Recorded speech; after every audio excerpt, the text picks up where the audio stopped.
Hi, everybody. It's Mike from Here the Watchman. And today on the Watchman's Report, I have a guy that's really exciting. His name is Dan Deviln. Dan is the president of the State of New York Oath Keepers organization. He oversees all the local chapters. He's just doing an incredible job. The Oath Keepers will be with us at the Hear the Watchman conference in Long Island, New York. And Dan will actually be speaking at part of that conference. And so if you want to hear what he has to say, get out there, be a part of it. HearTheWatchMen.com. Now, Dan, thank you so much for joining us. Even though we're doing this by audio only today, I really appreciate you taking the time. I'm glad to be with you, Mike. Well, Dan, you have an interesting history. I mean, you were military police, and then you were in local law enforcement, I think in Arizona, and now you're there in New York heading up the Oath Keepers. What is it for our audience that doesn't know the Oath Keepers? What is it that the Oath Keepers are all about? Well, we're essentially made up of current and ex-military and law enforcement officers, and they want to assist us in accomplishing that goal. So within Oath Keepers, we look at what's happening in modern American society, and there are a lot of people who are threatening constitutional rights, even within our own government. Government officials are not doing what they should be doing, and that's a portion of what we need to be addressing within our organization. Well, Dan, you personally have somewhat of an interesting stance that you take, and that's where you stand against abortion, and you stand against it on a constitutional basis. Can you talk to us about that and what that means to you? Sure, I'd be happy to. My own personal beliefs would fall like many other people. I happen to be what I refer to as a fundamentalist Christian. Not the definition that other people give, but I believe in fundamentals to the point that,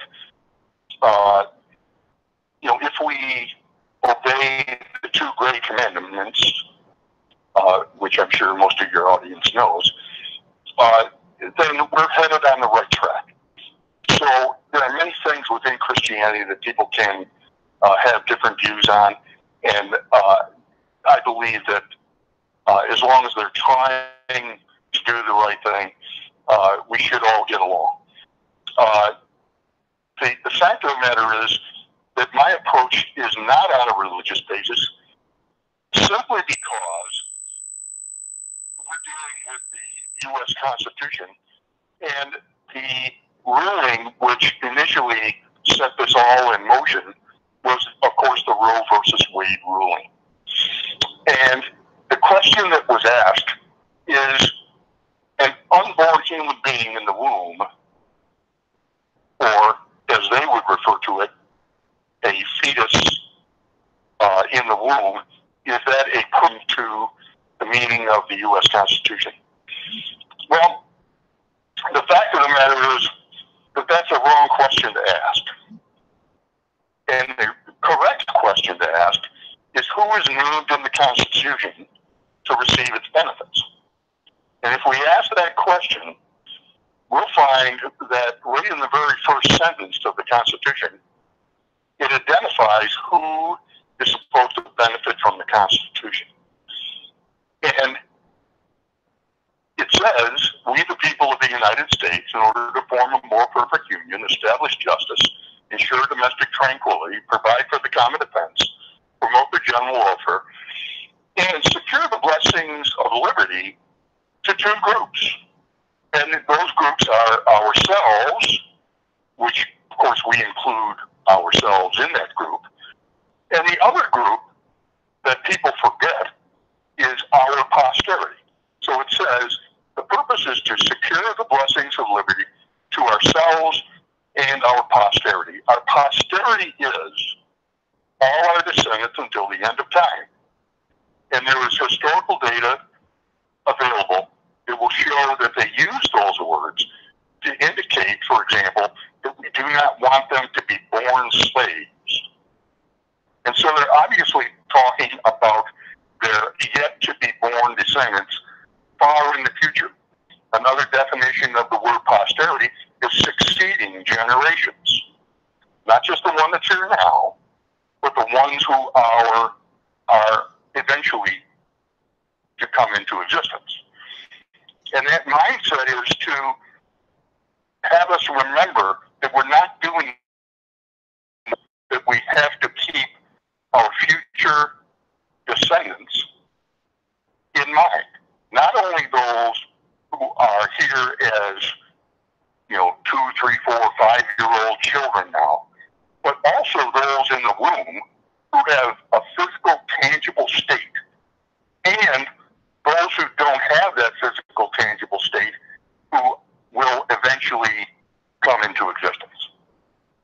So my position is, and there are many people, constitutional law professors, for example, who agree, and one in particular stated this is the only thing that he has ever seen that could cause the overturn of Roe versus Wade, and he's absolutely correct. So I'm going on here. I'll stop, and if you have a particular direction you'd like me to go, let me know.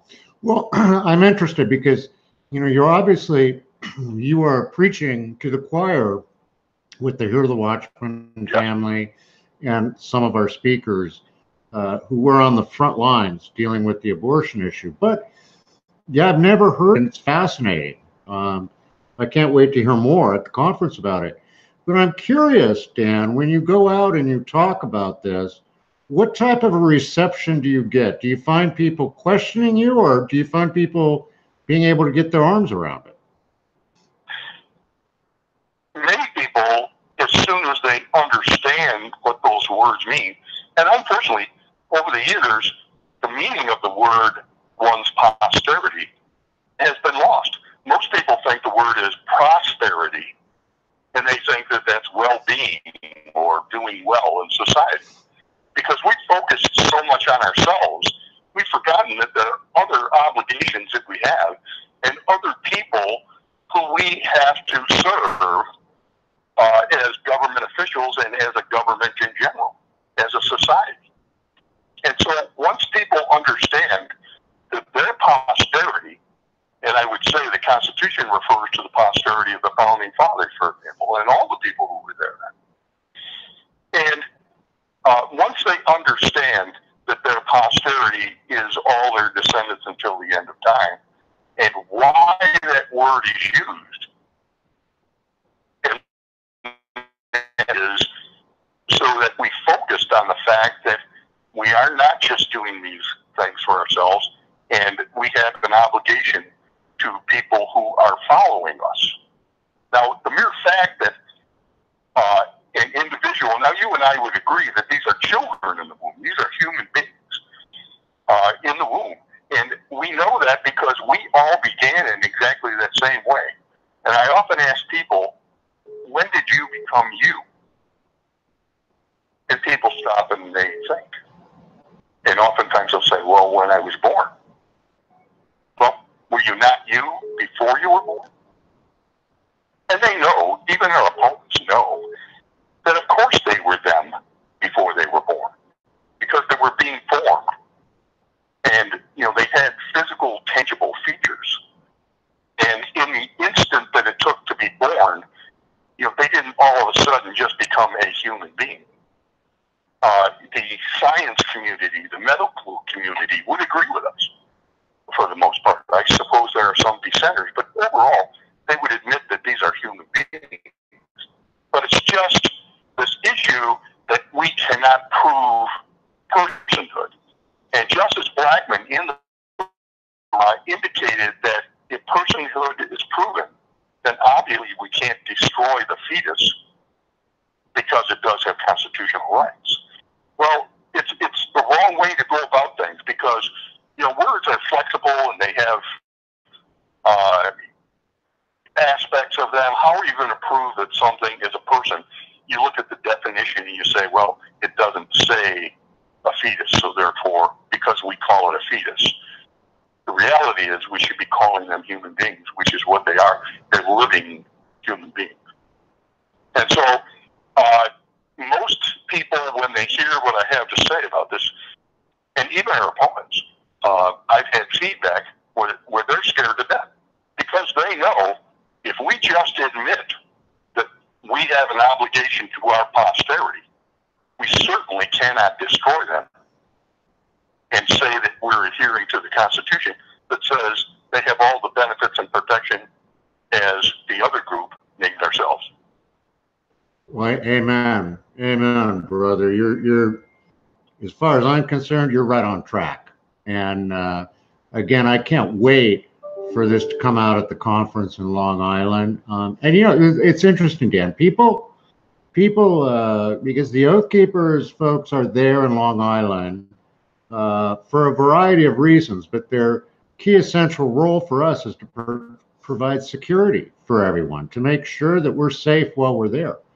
And people have asked me before, like, it's interesting that the Oath Keepers would get involved with you. Well, it wasn't interesting to me, and it certainly wasn't interesting to Stuart Rhodes, the founder, because you're there to guarantee our rights, our constitutional rights to be able to worship as we wish, free from being disrupted or anything like that. So I want you to know, we really appreciate you guys being there, but I'm telling you, it's a huge added bonus that you're going to be there to share this view.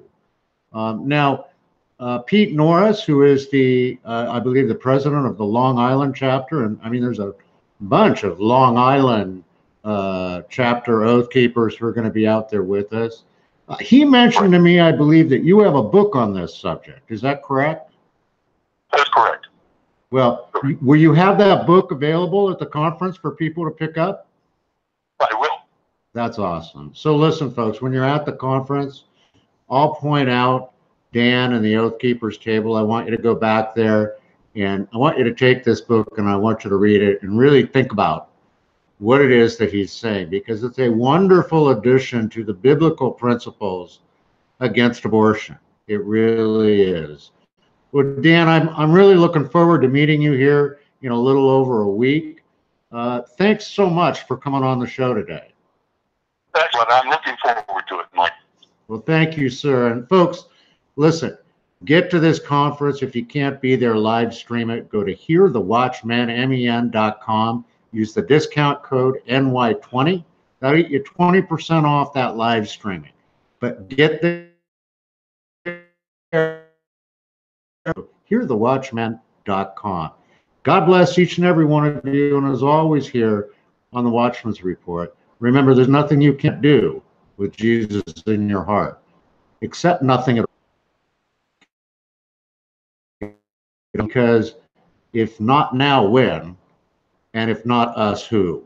Let's get the job done. God bless each and every one of you, and we'll see you